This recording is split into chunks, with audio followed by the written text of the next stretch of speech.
Ngayong araw po, mga ka-diary, November 22, 2024 ay binuksan muli sa publiko ang Centro de Turismo Intramuros at Museo de Intramuros.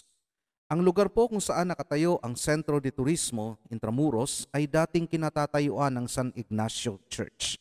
Sinimulan ang pagtatayo ng simbahan noong 1878 sa pangunguna ng mga paring Heswita. Nasira po ito noong Battle for the Liberation of Manila, 1945. Ngayon po ay isa na siyang museo, ang Centro de Turismo Intramuros.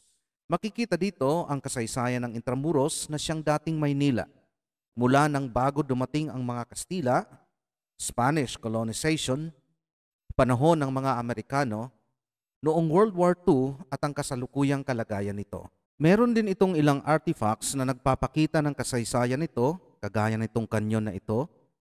Itong adobe na ito na galing sa remains ng Palasyo del Gobernador, helmet at shell ng kanyon, revolver, bala at bahagi din ng kanyon.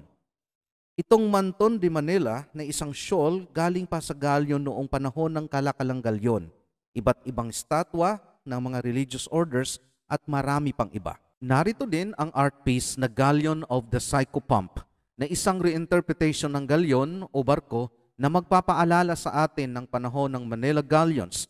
Ito ay isang kalakalan na tinawag na Kalakalang Galyon or Galleon Trade sa pagitan ng Maynila at Acapulco, New Spain sa Mexico noong panahon ng mga Kastila. Ang Galleon of the Psycho Pump ay isang barko na sumisimbolo sa paglalakbay natin sa kasaysayan patungo sa hinaharap. Sa katabi lang din ng Centro de Turismo ay ang Museo de Intramuros. Makikita ito dito sa lugar kung saan dati nakatayo ang Jesuit Mission House. Naglalaman din ito ng mga orihinal na statwa ng mga religious orders. Ang ibang mga estatwa ay nililok pa ng mga Chinese. Patunay ito ng kahalagahan ng mga Tsino sa ating kasaysayan. Meron din itong mga artifacts na kagaya nito na galing pa sa Romblon, mga kampana at marami pang iba. Ang Museo de Intramuros ay nasa tapat lang ng lugar kung saan dati makikita ang Ateneo Municipal kung saan nag-aral si Jose Rizal.